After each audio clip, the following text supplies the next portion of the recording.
Et voilà pour une courte présentation du livre de notre invité. Bonsoir Jean-Baptiste Noyac. Bonsoir, Alban Barthélémy. Alors vous avez fondé en 2017 une école d'un genre particulier.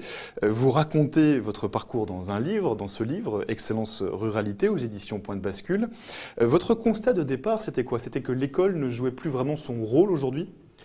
Oui, le constat qu'on a fait d'abord, en fait, c'était de se dire, par l'école, peut-être qu'on peut participer à trouver des solutions à des problématiques sociales et culturelles qui, en dehors de ça, semblent insolubles. Et donc, moi, j'étais à l'époque dans un réseau d'écoles qui crée des écoles alternatives dans les zones urbaines sensibles. Et puis, j'ai rencontré un monsieur qui s'appelle Christophe Guilluy, qui est bien connu des journalistes généralement. Géographe de sa fonction. Géographe et sociologue qui, le premier, a vu les problématiques de la France périphérique et qui les a appelées comme telles, c'est-à-dire ces territoires qui sont situés en dehors des grandes métropoles. Il a parlé notamment de l'invisibilité culturelle de ces enfants, de leurs difficultés socio-économiques. Et moi, ça m'a pas mal parlé parce que j'avais passé toute mon adolescence dans les champs de betteraves autour de l'aéroport de Roissy, En Picardie. quand j'étais ado, voilà, en Picardie aussi. Et donc, je me suis dit, mais si l'école peut servir à trouver des solutions dans les banlieues, pourquoi est-ce qu'on n'essaierait pas de faire ça aussi dans la France périphérique? Je connaissais beaucoup de gens qui étaient investis en banlieue, mais finalement, ces territoires-là, il n'y avait pas grand monde. Et donc, voilà, on a monté une petite équipe et on s'est dit, mais il faut qu'on aille dans un endroit qui soit un des plus emblématiques de ces territoires-là pour que si ça marche là, ça puisse marcher ailleurs et pouvoir transposer un petit peu la pédagogie qu'on aurait développée. Donc, on a pris la carte de France sur les critères décrochage scolaire, chômage des jeunes. On a pris la région la plus déshéritée. On a pris ensuite, dans cette région, c'était la Picardie, dans cette région, le département le plus déshérité qui était l'Aisne. Et on est allé dans ce département, dans la ville, dans lesquels les taux de décrochage et de chômage des jeunes étaient les plus importants. Et on est arrivé à La Fère. C'est une petite ville de 3000 habitants où vous avez 50% de chômage des jeunes et près de 40% de décrochage scolaire. Alors, l'école que vous avez fondée là, elle s'appelle la Cour Clovis. Oui. D'ailleurs, les élèves, sauf erreur, qui ont choisi le nom. Exactement. Les élèves qui ont choisi le nom. On corrige votre micro à l'instant parce qu'il y avait un léger décalage, c'est ce qu'on me dit en régie. Donc, votre école, elle s'appelle la Cour Clovis. Elle applique une pédagogie qui est exigeante. Par exemple, vous avez rétabli l'uniforme et le vouvoiement entre les élèves et les professeurs. Pourquoi cela? L'uniforme, c'est très important. L'idée, c'est vraiment de recréer un cadre apaisé au sein de l'école et ça permet de lutter contre le harcèlement scolaire, l'uniforme. Il faut savoir que 80% des élèves de notre première année avaient été victimes de harcèlement et de violence dans le cadre scolaire. Moi, j'ai un papa d'élève la première année qui m'a dit qu'il avait été obligé de filmer son petit garçon dans son école primaire en train de se faire tabasser dans la cour. C'est-à-dire qu'il faut s'imaginer ce que c'est pour un père. D'ailleurs, il reste derrière la grille, il n'intervient pas, il regarde son fiston se faire taper dessus et il prend son portable pour avoir des images pour être sûr qu'enfin l'école fera quelque chose. Et donc il y a une grande violence dans ces établissements publics, y compris dans les zones rurales, qui conduit beaucoup de parents et d'enfants au désespoir. On a des enfants qui pleurent avant d'aller à l'école tous les matins, qui refusent d'aller à l'école et qui s'arrêtent de pleurer une fois que le bus est passé. Donc il y avait cette grande détresse des familles vis-à-vis de l'école sur la question de la violence.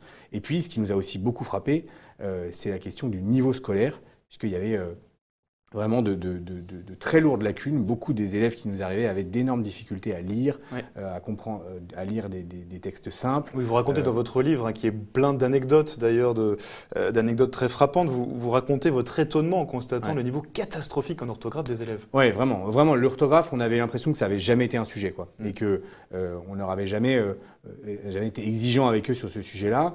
On avait le sentiment, pareil, qu'il y avait aussi beaucoup manqué d'exigence dans la tenue des cahiers, dans la façon d'écrire. Beaucoup d'élèves qui ont des difficultés à écrire, eh bien, on leur donne un ordinateur ou on leur donne des polycopiés. Ils écrivent très peu au primaire. Et donc en fait, nous, on s'est dit, mais bon, le constat qu'on avait fait au départ, de dire on commence par un collège parce qu'on veut lutter contre le décrochage scolaire, on était vraiment très imprégné de ces problématiques sociales, en fait, de Guilluy. On s'est dit, mais finalement, il faut qu'on commence plus tôt, il faut qu'on ouvre un primaire. Et donc, on a commencé à ouvrir un primaire, un CPCE1 en 2020. Donc, on a ouvert un CPCE1, on a maintenant un CE2 et on aura l'an prochain un CM1, CM2. Et l'idée, c'est de pouvoir transmettre dès le début de leur scolarité aux enfants une éducation d'excellence, une grande exigence à la fois dans les matières, à la fois dans les méthodes, pour permettre en fait à ces enfants-là d'accéder à des outils auxquels ils n'auraient pas accédé naturellement qui ne pourraient pas se payer parce qu'en fait des écoles avec des petits effectifs, avec un suivi individualisé, avec des méthodes pédagogiques éprouvées, eh bien aujourd'hui ça coûte 300 € par mois et ces enfants-là peuvent pas se les payer. Voilà. Ouais. Si vous avez une question pour notre invité, pour Jean-Baptiste Noyac, eh bien n'hésitez pas à la laisser dans le chat. C'est Adrien, notre community manager, qui me les transmet ce soir en direct. Et par exemple, cette réaction de Chardon Bleu, je vous la soumets. L'éducation nationale vient de sacrifier une génération de Français avec les réformes de Jean-Michel Blanquer. Vous êtes d'accord avec ça ? Je pense que Jean-Michel Blanquer a eu des intuitions qui n'étaient pas malheureuses, notamment sur les petits effectifs au primaire. Ce qui aurait été bien, c'est que ce ne soit pas que dans les REP.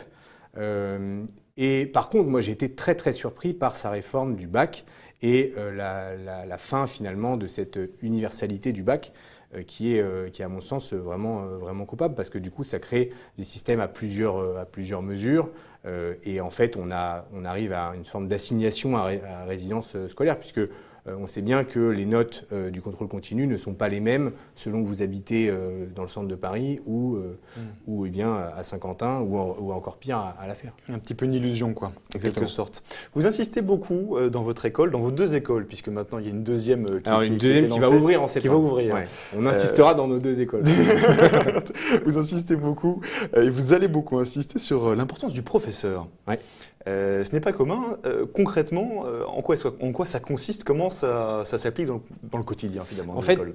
On est convaincu que le professeur a à la fois un rôle d'instituteur, enfin d'enseignant, et un rôle d'éducateur. Et que ça passe par la nécessité de lui créer des temps, de lui donner des temps qui lui permettent d'entretenir des relations avec les élèves. Ça a une double importance. La première, c'est que aujourd'hui, beaucoup d'enfants ont besoin de retrouver la confiance dans le monde adulte pour pouvoir accepter une forme d'autorité, si vous voulez. Parce que plus personne ne fait autorité a priori. On en prend acte et on dit, mais OK, on va rebâtir cette relation, on va rebâtir ce cadre qui permet d'avoir une autorité acceptée. Et donc le prof ne va pas être uniquement un enseignant, parce que la valeur savoir ne fait pas autorité, mais il va être aussi un éducateur, il va jouer avec les élèves dans la cour, il va déjeuner avec eux, il va les connaître, il va interagir avec eux. Donc c'est important dans les savoirs. Et puis c'est important aussi parce qu'on a d'énormes difficultés, on a d'énormes défis éducatifs aujourd'hui, que ce soit la question de l'addiction aux écrans, que ce soit la question de l'explosion des familles, que ce soit la question de l'explosion de la violence juvénile. Eh bien tout ça fait que on a des enjeux de société pour lesquels on ne peut plus faire l'économie de l'école. Et l'école qui fonctionnait très bien quand vous aviez une société plus structurée, quand vous n'aviez pas cette violence-là, quand vous n'aviez pas ces addictions-là, aujourd'hui, c'est plus possible d'avoir 30 élèves par classe sans relation à l'instituteur, au professeur, parce que ce cadre-là a explosé en fait. Alors justement, vos professeurs, d'où est-ce qu'ils viennent? Parce que l'air de rien, votre école, tout à l'heure vous le disiez, elle est dans l'Aisne, un coin que pas grand monde ne connaît. Comment est-ce que vous les attirez? Alors déjà, je pense qu'il y a une génération vraiment de professeurs aujourd'hui et de jeunes gens même en général qui sont en recherche de sens et qui, quand un projet a du sens, quand un projet est positif, quand un projet leur donne la possibilité d'épanouir leur vocation, ça les attire, ça leur parle. On a beaucoup de ces profils de professeurs et d'élèves. Donc à la fois de professeurs et de jeunes pros, qui sont des anciens qui ont fait une école de commerce ou un master d'ingénieur et qui en fait au bout de 4 ans se sont dit j'ai fait ça pour avoir un boulot mais j'y trouve pas mon compte. Comment je peux vraiment me mettre au service d'un projet qui ait du sens? Et donc ces professeurs-là, on essaie de leur donner ces perspectives-là. Et puis, il faut bien reconnaître que on essaie aussi de les mieux payer, de mieux les payer qu'ils ne le sont, qu'ils ne le seraient dans l'enseignement public, parce que réellement, nos professeurs sont sous-payés. Ils sont par rapport à leurs homologues européens. Et moi, je crois que c'est une manière aussi de restaurer leur autorité que de les payer correctement, parce que ce ne sont pas de simples exécutants, ce sont de véritables artisans du savoir, et ils méritent d'être reconnus comme tels. Et alors à l'inverse, vos élèves, sur quels critères est-ce que vous les recrutez? Parce que ça reste une école privée. Donc comment est-ce que vous les recrutez? Et puis est-ce que vous devez refuser du monde aujourd'hui? Alors on commence à refuser du monde là. On a 70 élèves cette année, on en aura près d'une centaine l'an prochain. On sent que vraiment il y a une montée en puissance, mais que là on sent qu'il y a vraiment une très forte demande. En plus dans un tout petit village avec pas d'accès au transport en commun, donc il y a vraiment une Oui, une très forte recherche d'alternatives des familles. Et nos élèves, eh bien, ce sont des élèves du territoire, donc c'est que des élèves du territoire. On ne sélectionne pas sur le niveau, on ne sélectionne pas même sur les difficultés de comportement, c'est-à-dire on donne sa chance à tout le monde. Par contre, on n'hésite pas à renvoyer les enfants si ça se passe mal. Si ça se passe mal. Vous le racontez dans votre livre d'ailleurs. Hein, oui. Les histoires qui se passent mal, ça arrive. Aussi. Bien sûr, on ne les nie pas. C'est d'autant plus important que on pense qu'il est nécessaire de pouvoir les renvoyer pour protéger le reste des élèves. Et c'est pour ça que moi je suis très humble vis-à-vis de ce qui se passe dans l'enseignement public, parce que beaucoup de professeurs aujourd'hui sont empêchés de faire cours par des élèves qu'on ne peut pas renvoyer à cause de l'obligation scolaire, à cause aussi, il faut bien reconnaître, d'une grande mansuétude de notre système